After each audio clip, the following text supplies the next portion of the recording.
Bien, bonsoir à tous. Merci d'être venus si nombreux et d'avoir préféré une soirée comme ça pour parler du thème du monde de demain plutôt que de regarder une soirée sur Netflix. Donc merci beaucoup. Alors le thème de ce soir, c'est Ah si j'étais riche.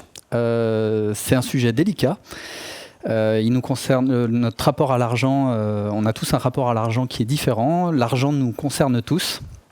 Et donc ça me paraissait intéressant d'aller chercher les émotions qui se cachent derrière notre rapport à l'argent. C'est un sujet délicat parce que ça réveille des passions. J'ai essayé d'aborder un peu le thème plusieurs fois sur les réseaux sociaux. Ça part rapidement en conflit. Donc c'est, moi je fais de la recherche et c'est intéressant justement d'aller chercher les limites en fait de notre compréhension des choses. Alors désolé, Leonardo est pas là avec nous ce soir. Il m'a appelé, il est désolé, il pouvait pas venir. Alors petite présentation. Donc moi je m'appelle Yann-Éric Bourgeois. Je fais de la recherche pluridisciplinaire. Mon cœur de métier, c'est l'anthropologie. Donc j'étudie les civilisations et j'essaie de trouver des modèles de vie pour vivre plus heureux et en paix dans le monde de demain, c'est-à-dire entre 2020 et 2050. Donc je parcours le monde, je vais à la rencontre des tribus, des peuples divers et variés sur tous les continents, mais aussi des traders, des banquiers. Ce qui m'intéresse en fait, c'est le rapport qu'on a avec l'autre en fait, et comment on peut vivre tous ensemble dans une planète qui comptera peut-être 10 milliards d'habitants d'ici 30 ans. Alors, on va faire un bref historique de la monnaie. Les premières traces d'écriture qu'on a se trouvent en Mésopotamie, il y a à peu près 6000 ans. Et donc c'était sur des tablettes d'argile. Et les premières écritures, en fait, faisaient état d'une comptabilité. Donc déjà, dans les premières écritures, il y a un rapport à la monnaie. Parce que c'était plus facile d'écrire en fait ce qu'on achetait plutôt que de se trimballer toujours avec des gros sacs de blé, etc. Il y avait donc depuis tout le temps, on a eu un rapport à, on a fait du commerce. En fait, les hommes ont fait du commerce, ont échangé des choses. Et donc les premières tablettes étaient écrites par des scribes. C'est un bon métier, scribe. C'est une bonne situation. Vous savez, moi, je ne sais pas s'il y a des bonnes ou des mauvaises situations. Alors, on utilise aussi à cette période des calculis. Donc, ce sont c'est les premières monnaies, en fait. On s'échange ça pour avoir cette comptabilité. Je vais passer rapidement. On retrouve ça sur tous les continents. Donc en Chine, on a des couteaux métalliques qu'on échange pareil contre des marchandises. Dans la région du Bengale, ce sont des kauris, ce sont des coquillages en fait qu'on s'échange. En Mésoamérique, on utilise des fèves de cacao. Et puis dans le bassin méditerranéen, des trocs. Qui sont aussi des coquillages, et c'est de là que vient le mot on fait du troc en fait, ça vient de ce point-là. Il faudra attendre un petit peu plus tard, vers 500 avant Jésus-Christ, pour avoir des métaux qu'on s'échange. Dans la région de l'actuelle Turquie, en fait, il y a un roi qui s'appelle Crésus. Vous avez tous entendu parler de l'expression riche comme Crésus, ça vient de là. Et il prenait des paillettes d'or dans un fleuve qu'on appelait le Pactole. Et du coup, ça vient aussi de là. On avait touché le Pactole. Voilà. Ensuite, chez les Romains, ils utilisent des lingots, parfois en argent, pour échanger la paye. Et puis des pains de sel, et de là vient le mot salaire, du sel, salarium, salaire. C'était leur paye, ils étaient payés en pain de sel. Et puis aujourd'hui, donc on a une masse monétaire qui se présente sous deux formes. soit la monnaie scripturale, ce que vous avez sur votre compte en banque, soit la monnaie fiduciaire, qui vient de fides, qui veut dire la confiance. Et vous voyez bien, ouais. Et donc la monnaie comme on la connaît actuellement. Alors, je voudrais vous demander à quoi vous fait penser l'argent. Je voudrais que vous me disiez le premier mot qui vous vient à l'esprit quand on vous parle d'argent. Moyen. Ok. Sécurité. Échange. Liberté. Consommation. Ok. Pardon ? Je t'ai pas entendu. Énergie. Ok. D'autres idées qui vous viennent à l'esprit ? Pouvoir. Ok. Richesse. Relation entre les gens. D'accord. Alors, en fait, j'ai déjà fait plusieurs fois j'ai déjà posé cette question plusieurs fois, notamment sur les réseaux sociaux, pour savoir un petit peu quel était le mot associé à l'argent. Et je me suis rendu compte qu'il y avait deux manières de voir les choses. Il y avait une manière plutôt positive, la sécurité, on l'a dit, la liberté, l'autonomie, c'est-à-dire faire ses propres règles, le confort, mais aussi ce que je vaux, c'est-à-dire que quand on a beaucoup d'argent, on a l'impression de valoir quelque chose. Et notamment, si vous allez sur les Champs-Élysées, vous allez voir beaucoup d'Asiatiques qui font la queue devant des magasins de luxe et qui vont acheter des sacs à main très chers, des chaussures très chères. Ils ont les mêmes contrefaits chez eux, mais pour eux, c'est très important d'avoir le certificat. C'est une manière de dire « voilà ce que je vaux ». Voilà ce que je suis, ce que je représente dans la société. Et donc on a l'idée que le fait d'avoir plus d'argent nous permet d'avoir moins de problèmes. Et puis de l'autre côté, il y a souvent le mot capitalisme qui revient dans la bouche de tout le monde, enfin de beaucoup de gens, pardon. Et en gros qui est assez négatif. Je ne sais pas si c'est votre ressenti, mais souvent on me dit le capitalisme, c'est ce qui fait les problèmes sur Terre. Ça, je l'entends régulièrement. Je ne sais pas si c'est votre cas aussi, mais j'entends pas mal de choses négatives par rapport à l'argent. Il y a des gagnants du loto aussi qui disent qu'ils en ont honte. C'est souvent un mot qui revient. Ils ont honte d'avoir de l'argent. Donc ils le cachent très souvent, ils le cachent même à leurs enfants, à leur famille. On n'est pas tout à fait serein dans ce rapport à l'argent. Alors je vais vous montrer que l'argent, la pensée qu'on a vis-à-vis de l'argent est une question d'émotion. Donc je vais faire un petit rappel. Ceux qui connaissent mes conférences savent de quoi je vais parler, mais pour les nouveaux, je vais faire un petit rappel. En fait, il faut savoir qu'on a trois formes de cerveau. En fait, on a un cerveau qu'on appelle reptilien, qui correspond à nos tripes, et c'est le siège des émotions. Donc c'est instantané. C'est le cerveau de la survie. C'est celui qui va nous alerter quand il y a un danger. Et il a deux buts principaux, ce cerveau reptilien. C'est que d'une part, il va vouloir avoir le plus d'énergie possible, il va vouloir accumuler de l'énergie, et il va vouloir en dépenser le moins possible. Donc ça, c'est sa première fonction, avoir de l'énergie. Sa deuxième fonction, c'est de transmettre son information, c'est-à-dire de se reproduire. Et c'est le moyen qu'il a trouvé pour devenir immortel d'une certaine manière, pour perpétuer l'information contenue dans nos gènes. Ça, c'est le cerveau reptilien. Il correspond à nos tripes. Donc dans la respiration, si vous faites du yoga, vous allez voir que les respirations sont très importantes parce qu'elles vont activer les pensées d'une certaine manière. Il y a le cerveau limbique. Le cerveau limbique, lui, est le siège des sentiments. Donc c'est la différence entre émotion et sentiment, vous la faites tous ? Oui ? Oui ? L'émotion, c'est une réaction, oui. Et le sentiment, c'est quelque chose de plus durable, en fait. C'est quelque chose qui s'installe. Donc les sentiments, c'est quelque chose qui va définir un peu notre personnalité, notre rapport à la vie.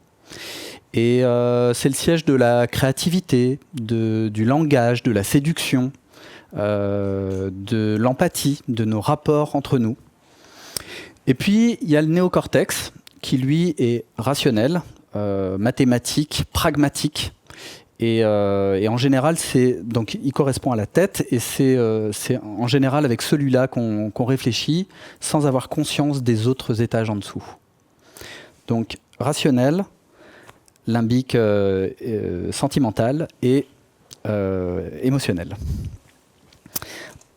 Donc en gros,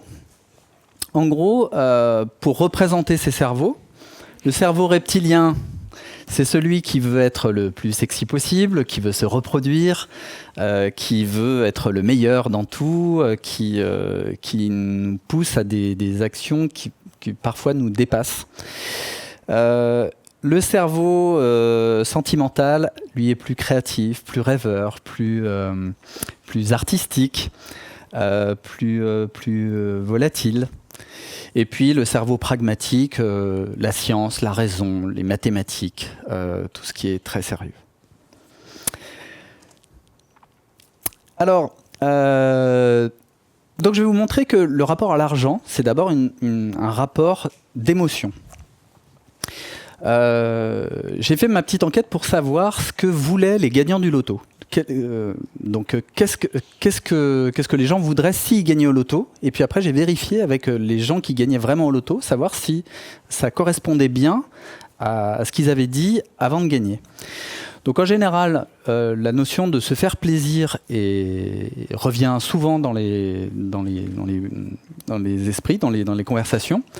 Donc pour les femmes, c'est plutôt des bijoux. Elles veulent plutôt s'acheter des bijoux. Pour les hommes, c'est plutôt des voitures.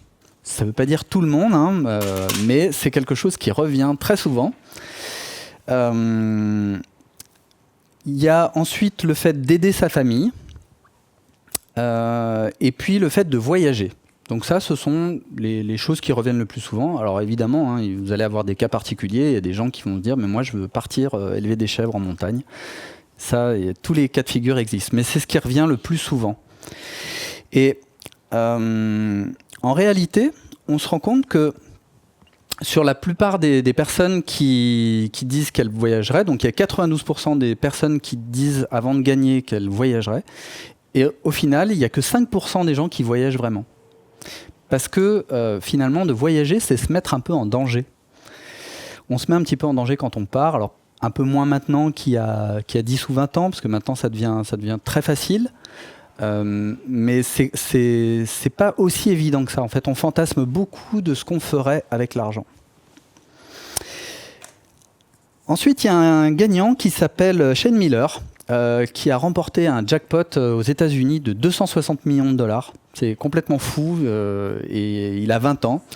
Et donc, il nous dit: j'ai l'intention de prendre soin de ma famille, d'en profiter, ainsi que de paver le chemin d'une route menant vers le succès financier, afin que je puisse laisser une trace dans le futur. Alors c'est drôlement intéressant parce que là, on se rend bien compte que c'est quelque chose d'émotionnel. D'abord, on parle de plaisir. Donc il dit qu'il va en profiter. Donc ça, c'est une notion de plaisir. Et le plaisir, c'est le cerveau reptilien. Ça n'a rien à voir avec le bonheur. Il a l'intention de prendre soin de sa famille, c'est-à-dire qu'il a traduit, ça veut plutôt dire qu'il veut mettre sa famille à l'abri. Je l'ai entendu aussi de beaucoup de chefs d'entreprise qui m'ont dit « moi, je vais mettre ma famille à l'abri et puis après, je vais vendre mon entreprise ». Je l'ai souvent entendu. J'ai été très étonné d'entendre ça, mais comme si on était en danger, en survie, et ça, c'est le cerveau reptilien, c'est typique de ça. Donc la réussite, c'est le succès financier pour lui. Alors c'est étonnant, mais il n'y a pas de jugement. C'est simplement pour dire que c'est le but en fait de sa réussite devient l'objet de ce qu'il a mené là. En fait, ça tourne un peu en boucle en fait. Et laisser une trace dans le futur. Donc là, on voit bien ce désir d'immortalité. Et c'est-à-dire la peur de la mort qui est sous-jacente. Donc on a tous en nous une peur de la mort, on en a plus ou moins conscience. Mais cette peur de la mort, elle est bien présente dans toutes nos actions. Et c'est quelque chose à laquelle il faut être très attentif pour éviter qu'elle nous fasse prendre des décisions qu'on ne souhaiterait pas.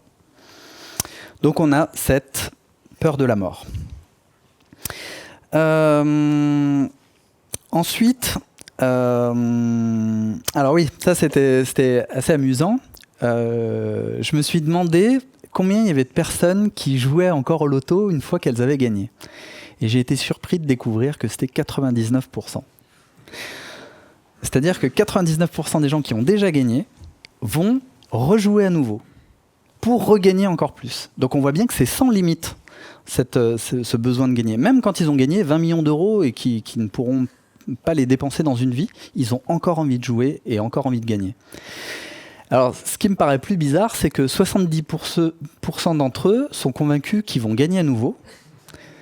Mais je ne sais pas qui sont les plus fous. Est-ce que ce sont eux qui ne sont pas du tout pragmatiques, parce que gagner 2 fois, c'est quand même extrêmement rare.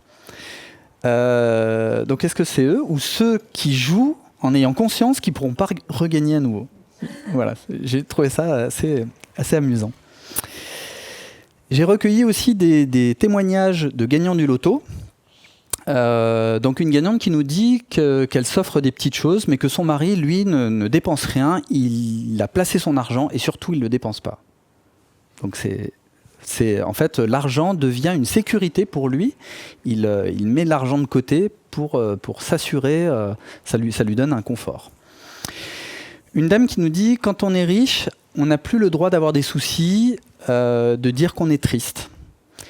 Et effectivement, ça c'est intéressant.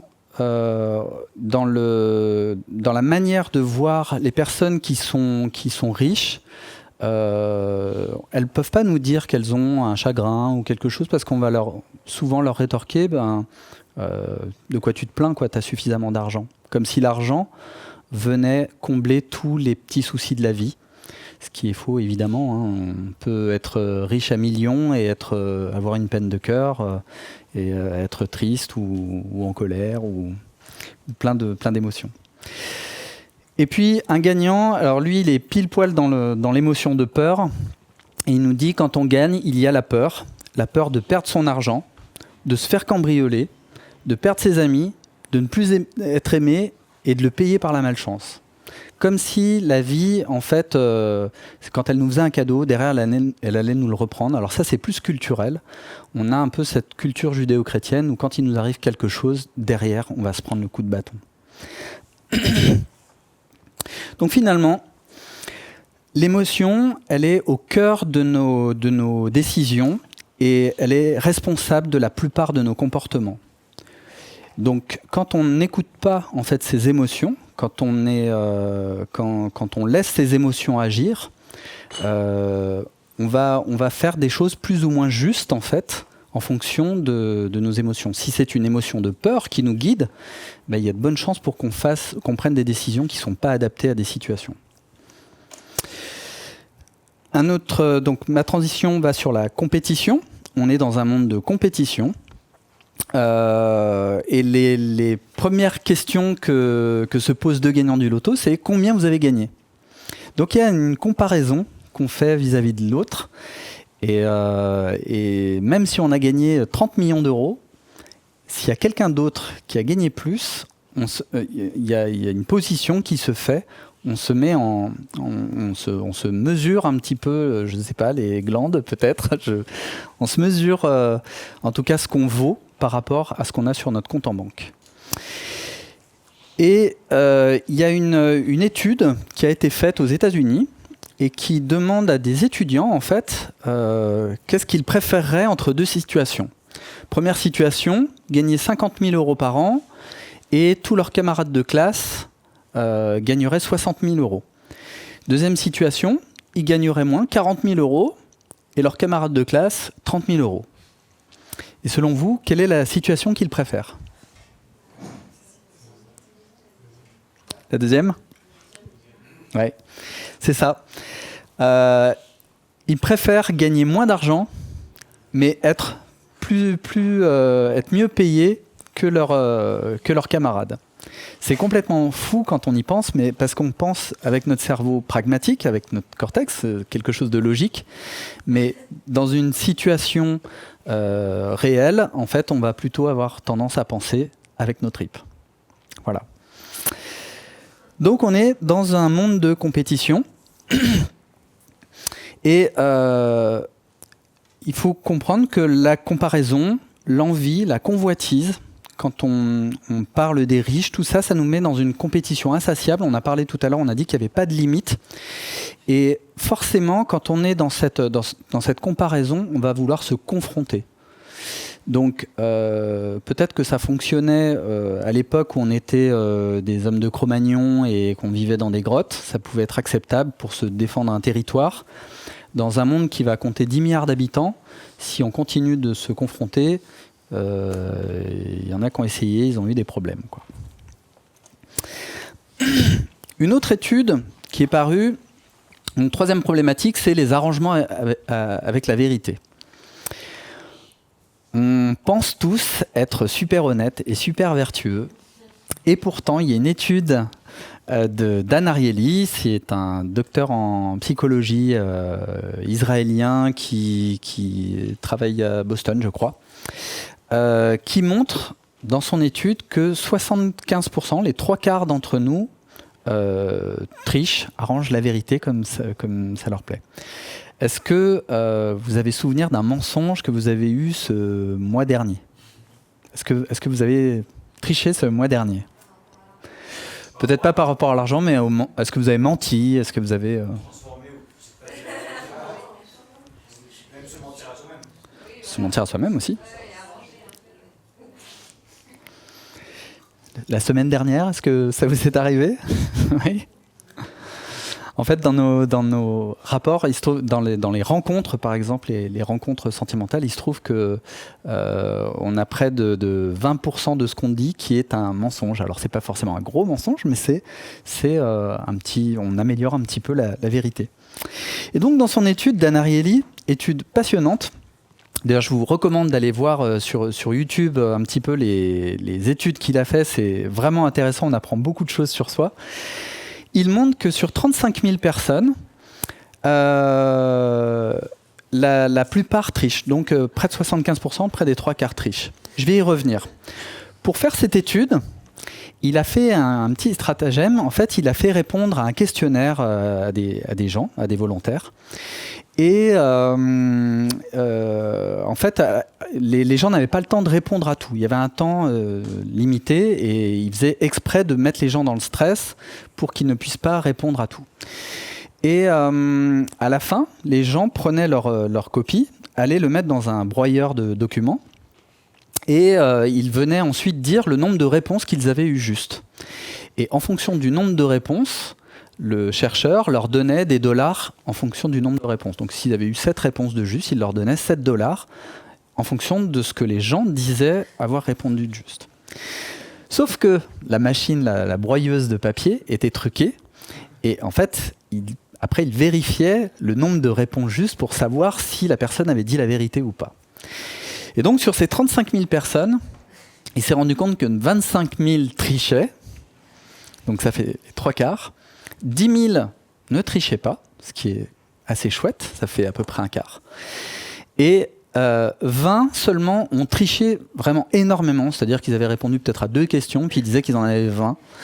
Donc eux, c'est vraiment des voyous, mais vous voyez que ça représente une toute petite fraction de notre société. Et ce qui est amusant, c'est que ça correspond justement à la part de notre société qui est en prison. Donc il y a peut-être une comparaison à avoir. Peut-être que cette petite part de la population est peut-être en souffrance, peut-être qu'ils ont un besoin de récupérer le plus de choses, peut-être qu'ils se sentent lésés par rapport aux autres, et du coup ça vient justifier le fait qu'ils aient le droit de tricher. Si je dis moi on m'a fait du mal, donc du coup je vais faire du mal aux autres, je vais les voler, de toute façon moi je suis le pauvre malheureux, donc j'ai le droit, je suis le vilain petit canard, j'ai le droit de prendre aux autres. C'est un petit peu le mécanisme qui se met en place. Mais malgré tout, donc on voit qu'ils ont volé pour 250 $.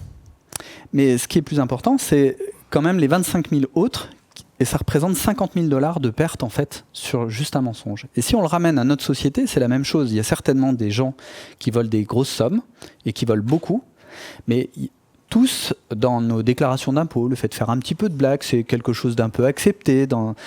Surtout dans les pays latins, on a tendance à plus faire de petits arrangements avec la vérité.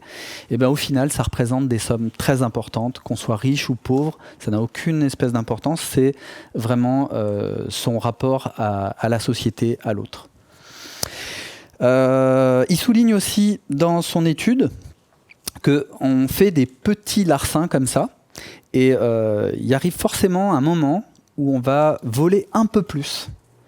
Et puis, on prend un risque supplémentaire. Et puis après, on va revenir à quelque chose de normal. Mais quand on a l'habitude de voler un petit peu comme ça, de tricher un petit peu, il y a forcément des opportunités pour tricher davantage. Et en fait, on est toujours dans un rapport entre vertu et bénéfice. C'est-à-dire, est-ce que je vais pouvoir voler un petit peu et en tirer un bénéfice de la situation, et en même temps ne pas avoir l'air de passer pour un voyou, ne pas risquer de me faire prendre. Donc on est toujours dans cette altérité où d'un côté on essaye de piquer un petit peu sans se faire attraper, et d'un autre côté il faut qu'on donne une bonne image de soi. Par exemple, il ne vous viendrait pas à l'esprit d'aller piquer dans vous savez, les petites boîtes dans les boulangeries où on met des petites pièces pour les enfants, etc. Les pièces jaunes. Je pense qu'aucun de nous le ferait. Par contre, peut-être piquer un stylo sur son lieu de travail, c'est des petites choses, mais ça fait partie de ces petits arrangements avec la vérité. Je suis sûr même que ça vous est déjà arrivé. En tout cas, moi, ça m'est déjà arrivé, et j'en suis pas forcément fier. Mais vous allez au restaurant, par exemple, le serveur est pas très très sympa. Et puis à la fin, il vous rend il vous rend 20 € de plus que ce que vous avez mis. C'est tentant. Qu'est-ce qu'on fait? Est-ce qu'on lui dit mais vous m'avez rendu trop, ou est-ce qu'on se dit bon, finalement il n'a pas été très sympa, il m'a un peu blessé, il m'a un peu vexé, alors du coup on se sent légitime à pouvoir tricher un petit peu. Donc voilà, donc on est toujours dans cette opposition, et notamment avec notre fameux cerveau reptilien qui essaye de prendre toujours la plus grosse part, toujours pour lui, il est insatiable. Alors, qu'est pas ça? Alors, je vais passer rapidement, je vais voir si en termes de temps...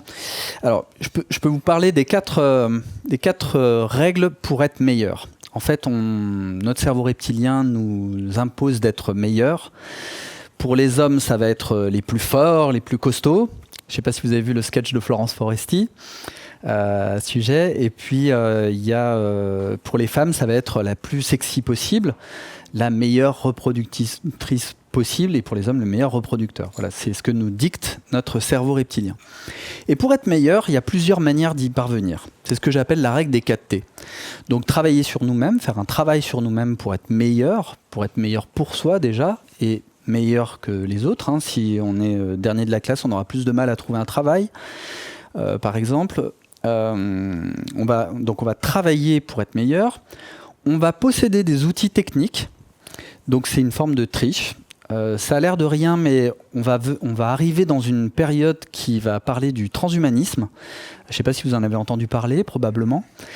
Ça a l'air de rien, mais dans quelques années, peut-être, on aura une puce qu'on nous injectera dans notre cortex et qui permettra de se connecter directement à Internet. Alors, quand je dis ça, d'habitude, on me dit oh, non, moi je ne ferai jamais ça. Sauf que il y a 30 ans, quand on demandait aux femmes si elles se mettraient du silicone dans la poitrine, tout le monde disait non, et aujourd'hui c'est quelque chose qui est à peu près bien accepté. En fait, ça vient toujours de la même manière. D'abord, c'est médical. Ensuite, c'est pour des raisons esthétiques. Et puis après, ça rentre dans le souhait commun. Donc, posséder des outils techniques. Alors évidemment, ce seront plutôt les riches sur cette planète qui auront accès à ces outils techniques, mais ça leur permettra, s'ils peuvent se connecter à Internet par la pensée, ça leur permettra d'avoir un avantage pour trouver du travail, par exemple, ou pour la relation avec d'autres personnes. Donc, acheter des choses plus ou moins utiles pour faire semblant. Donc ça, ce sont les signes extérieurs de richesse. On va faire semblant qu'on est meilleur, on va avoir une grosse montre, une grosse voiture, on va montrer qu'on est quelqu'un de meilleur, toujours dans le but de se reproduire et d'être aimé, en fait. Ça, c'est toujours ce que nous commande le cerveau reptilien. Et puis, il y a le fait de discréditer, c'est-à-dire si on a une très mauvaise image de soi-même, on va avoir tendance à rabaisser les autres pour avoir l'impression d'être supérieur. C'est par exemple la stratégie des personnes qui sont dites pervers narcissiques ou vampires. Ce sont des personnes qui vont avoir tendance à nous dire qu'on est nul pour pouvoir, elles, se sentir supérieures. Donc ça, c'est ce que je dis discréditer. Donc en fait, nous sommes tous soumis à des instincts qui vont nous pousser à prendre la meilleure part, qui vont nous pousser à être au-dessus des autres. Ça, c'est un commandement, en fait, et c'est ce que Spinoza appelle le conatus, en fait. Alors lui, il le dit autrement, en fait, il dit que tout être vivant fait un effort pour progresser dans son être. Donc ça peut être positif, on peut progresser pour être meilleur, mais ça peut être aussi négatif, c'est-à-dire éliminer les autres jusqu'à ce qu'il ne reste plus que moi, quoi. C'est Highlander, quoi. Alors, moi, je vais vous parler un petit peu maintenant de mon expérience personnelle. Je suis issu d'un milieu qui était très pauvre. Je vivais dans une cité quand j'étais petit. On avait à peine de quoi manger. On avait souvent de la nourriture avariée. Ma mère s'est privée plusieurs fois de manger pour nous nourrir, ses 4 enfants. Et du coup, j'avais un rapport à l'argent, un rapport à ceux qui avaient de l'argent qui était très négatif. J'avais notamment des cousins qui avaient, eux, beaucoup d'argent, et j'étais très envieux. Je les regardais, ils avaient tous les jouets qu'ils voulaient, alors que moi, j'avais à peine quelques billes et un peu de pâte à modeler. Et je les enviais beaucoup. Et ensuite, j'ai été dans un lycée où il y avait les plus riches de la ville dans ce lycée. En fait, c'est parce que ma sœur était prof de gym dans ce lycée, donc j'ai pu rentrer là-bas. Mais j'étais un peu le vilain petit canard. Je n'avais rien à faire dans ce lycée. Et j'avais beaucoup de mal, en fait, à m'intégrer. J'avais toujours une relation aux autres en me disant c'est des méchants. Enfin, en tout cas, j'avais du mal à m'intégrer avec eux. Je les enviais beaucoup. Et puis, quand j'ai eu 23 ans, après mes études en nutrition, j'ai fait différents métiers et j'ai commencé à gagner de l'argent. Et je suis devenu très con. Donc j'ai gagné beaucoup d'argent en très peu de temps. Et j'ai passé, alors ça n'a pas duré très longtemps, pendant 2-3 mois, j'ai dilapidé mon argent, j'ai acheté des bouteilles de champagne en club, j'ai acheté des costards, tout ça, c'était complètement ridicule.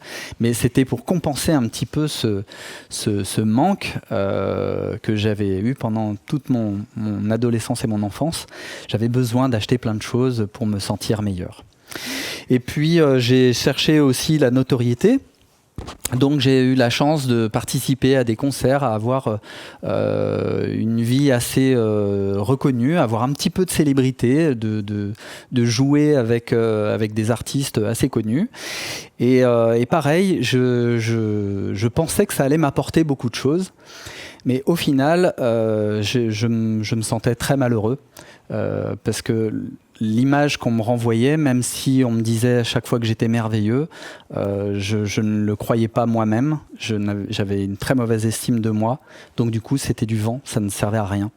Et même au contraire, je m'entourais de gens qui étaient obséquieux ou qui étaient faux dans leur rapport. Et quand on a de l'argent, évidemment, tout le monde nous dit qu'on est formidable, mais au final, ça sonne creux. Et ça ne nous nourrit pas. Donc du coup, je me suis retrouvé dans ce que Aristote nomme la crématistique, c'est-à-dire lorsqu'on a pour objectif l'argent uniquement. C'est-à-dire que moi, je voulais pas être heureux, je voulais juste gagner de l'argent, parce que je pensais que ça allait me rendre heureux. Et donc, j'avais un objectif, c'était de gagner de l'argent. Et au final, je me rendais compte que ça n'avait aucun sens. Heureusement, cette période n'a pas duré très longtemps, parce que je pense qu'il aurait fallu m'interner. Mais du coup, je me suis rendu compte qu'il y avait plusieurs étapes. Il y avait un seuil vital qui est nécessaire. On a tous besoin de gagner de l'argent dans notre société, c'est ce que tu disais tout à l'heure. Donc on a besoin évidemment de se nourrir, on a besoin de se vêtir, et on a besoin d'avoir un toit. Ça, dans notre pays, c'est relativement facile. Disons que si on le souhaite, on a des aides dans notre pays pour pouvoir l'obtenir. On a des aides alimentaires, des aides au logement, on a le RSA, on a quelques possibilités pour être à ce seuil vital. Et puis, il y a un seuil de confort. Le seuil vital n'est pas aussi évident que ça. Il y a beaucoup de pays, que ce soit le Brésil, le Bangladesh, le Soudan, vous n'avez pas ce seuil vital. Donc il y a des gens qui meurent de faim, c'est réel. Je vous apprends rien en fait. On a un seuil de confort. Alors là, il est personnel. Chacun fixe son seuil de confort où il le souhaite. Autrefois, pour moi, il était très élevé et plus je mûris, plus ce seuil de confort en fait s'abaisse. J'ai de moins en moins besoin de confort parce que je trouve ma satisfaction dans d'autres choses. Mais je me suis rendu compte que voilà, c'était à peu près 2000 euros, 2500 euros. Si je gagnais en dessous, c'était un peu plus difficile. Si je gagnais au-dessus, il se passait rien du tout en fait. C'est-à-dire qu'une fois que j'avais pu m'acheter quelques petites choses, me faire un petit peu plaisir, aller au restaurant, au ciné, un concert, tout ce que je gagnais au-dessus, j'avais pas pour ambition d'acheter un hélicoptère ou un yacht. Donc du coup, il se passait pas grand-chose. Par contre, je m'épuisais au travail. Je travaillais entre 12 et 15 heures par jour pour gagner de l'argent. Et au final, ça me rendait plus malheureux qu'autre chose. Donc j'avais 23-24 ans et puis j'ai changé un petit peu mon fusil d'épaule en me disant l'argent c'est pas ce qu'il me faut. Alors je suis parti dans l'autre sens en me disant je veux montrer que l'argent est vraiment idiot dans nos vies et je me suis mis à jouer au poker. Alors la plupart d'entre nous pensent que le poker c'est un jeu d'argent. Ou un jeu de cartes, et en fait c'est un jeu de gens. Et c'est très intéressant le poker parce que il faut bien se connaître et il faut bien connaître les rapports humains pour pouvoir bien jouer. Si vous avez le même jeu que quelqu'un d'autre, vous allez jouer d'une manière différente parce que vous avez des émotions et des sentiments différents. Donc j'ai joué à très haut niveau, niveau mondial, et en fait j'étais bon parce que justement je ne portais pas d'attention à l'argent en fait. Ce qui m'intéressait, c'était le rapport entre les gens. C'était ça qui m'intéressait. Et alors que les autres joueurs, eux, avaient les yeux rivés sur les tas de jetons, et donc du coup pour moi c'était très facile d'avoir une lecture de leur jeu. Et en fait j'ai commencé à me mettre à la méditation à ce moment-là.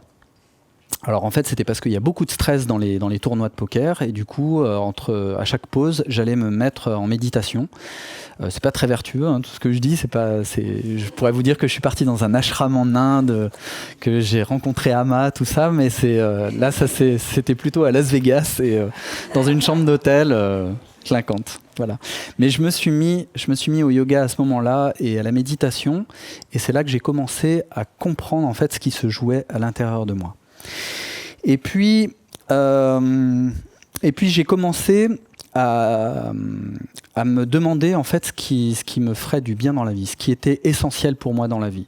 Et j'ai compris que c'était le rapport déjà à moi-même et le rapport aux autres. J'avais une très mauvaise estime de moi-même, comme je vous l'ai dit, et j'ai petit à petit appris à m'estimer, à m'aimer. Et c'est là que j'ai commencé à élaborer la théorie sur Homo spiritualis. Donc, pour ceux qui connaissent un petit peu la théorie, pour ceux qui connaissent pas plutôt, en fait, après Homo sapiens, j'estime qu'il va y avoir Homo spiritualis, c'est-à-dire que Homo sapiens a peur de la mort et Homo spiritualis a l'amour du vivant. En fait, il met la nature au centre de nos sociétés, alors que Homo sapiens, l'homme est anthropocentré, met l'homme au centre de la société et il utilise la nature à son compte. Donc, d'Homo spiritualis est née la spiritologie, et là je me suis rendu compte que en fait c'était vraiment l'étape d'après le confort matériel, qui avait vraiment une dimension spirituelle à la vie. Alors spirituel, c'est pas au sens religieux, hein, c'est plutôt au sens d'André Malraux qui disait le 21e siècle sera spirituel ou ne sera pas. Donc c'est plutôt dans le sens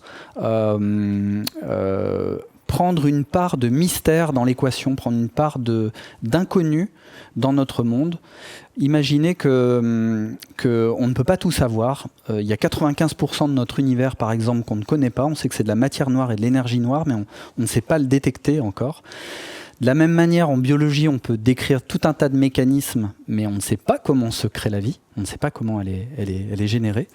Et donc, on a cette part de mystère, et moi ça me va très bien de ne pas tout savoir et de remettre en cause mes certitudes en fait. Dans la recherche en fait, c'est ce qu'on essaie de faire, c'est de repousser les limites de nos certitudes. C'est faire de l'exploration en fait. Donc voilà, la spiritologie s'oppose à la crématistique d'Aristote. Donc la crématistique, c'est le fait d'amasser de l'argent et le fait de viser l'argent comme but au lieu d'utiliser l'argent comme un moyen. Parce qu'au final, l'argent, c'est simplement un outil en fait. Le capitalisme, c'est un outil. Il n'y a pas de problème avec l'argent. Le problème, c'est notre rapport avec l'argent. Vous pouvez en fait, l'argent démultiplie un peu les choses, mais si vous êtes radin au départ, vous allez gagner de l'argent, vous allez être encore plus radin. Si vous êtes un peu inquiet aujourd'hui par rapport à l'argent, si demain vous gagnez beaucoup d'argent, vous allez être angoissé. C'est toujours... en fait, ça démultiplie les choses, mais le fond ne change pas. Il ne faut pas croire que de gagner de l'argent, ça enlève les soucis. Même au contraire, je connais beaucoup de gens qui ont beaucoup d'argent et qui ont des soucis monstrueux. Donc, il faut changer aussi notre rapport vis-à-vis de ceux qui ont de l'argent comme vis-à-vis de ceux qui n'en ont pas. On peut avoir beaucoup d'argent et être un chic type, comme on peut être pauvre et être un salaud. Voilà. Et l'inverse est vrai aussi. Donc ça n'a absolument rien à voir entre être quelqu'un de bien ou pas, d'avoir de l'argent. Donc on a nos trois problématiques. La première, c'est donc l'émotion. On a un rapport à l'argent qui est émotionnel. La deuxième, c'est qu'on se trouve dans une société de compétition.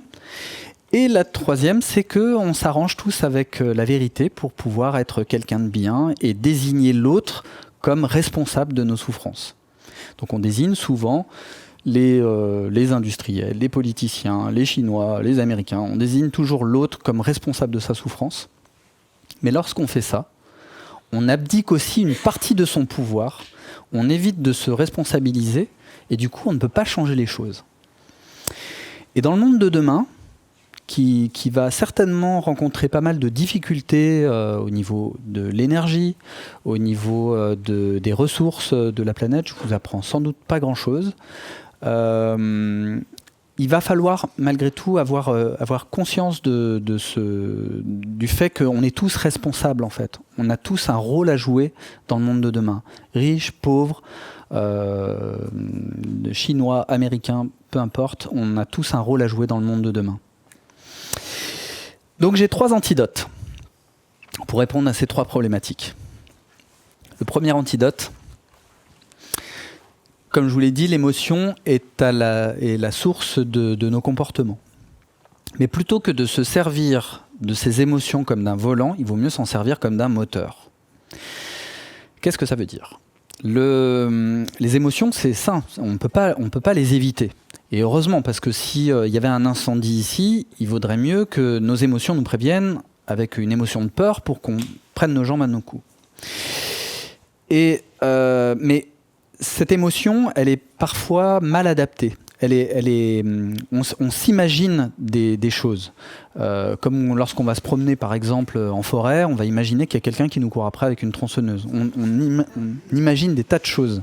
Si vous n'avez jamais dormi tout seul en forêt, je vous recommande de le faire. Vous allez voir qu'il se passe beaucoup de choses. Ou je vous recommande aussi de faire des talks, de parler devant des gens, ou de sauter en parachute. Vous allez voir qu'aller se confronter à ses peurs, ça permet de découvrir beaucoup de choses de soi. Donc, l'idée, c'est de sonder, en fait, de comprendre ce qui se joue à l'intérieur de nous et d'écouter ses émotions. Et pour ça, la méditation est vraiment utile, mais aussi le développement personnel, il y a tout un tas de choses, les psychothérapies, etc. Bref, tout ce qui vous permettra d'être à l'écoute de votre corps. C'est très important pour sentir lorsque la peur vous avertit d'un danger ou lorsqu'elle vous fait faire des mauvaises choses. En tout cas, lorsqu'on fait les choses par la peur, avec une émotion de peur, on fait en général des mauvaises choses. Donc il faut transformer cette émotion de peur en émotion d'amour, d'empathie. Moi j'utilise le mot amour, mais il y a des personnes pour qui ce mot est difficile à entendre, donc ça peut être de l'empathie, de la compassion. Donc la première clé, c'est ça, c'est utiliser les émotions comme un moteur au lieu de l'utiliser comme un volant. La deuxième chose, c'est d'imaginer qu'au lieu d'être dans un monde de compétition, on est dans un monde d'abondance. Autrefois, quand on vivait dans la nature, on était dans ce monde de compétition. Il fallait se protéger de cette nature hostile. Mais aujourd'hui, on a tout à disposition. On est beaucoup plus riche, même si on gagne que le SMIC, on est beaucoup plus riche que la plupart des gens ayant vécu il y a seulement 100 ou 200 ans. On a beaucoup plus de confort. On a du chauffage en hiver, on a une clim en été, on peut prendre des transports rapides. Pour 40 €, on peut aller à Barcelone. Enfin, on a un confort complètement fou. On peut acheter des vêtements qui viennent de Chine pour moins de 10 €. C'est complètement inouï.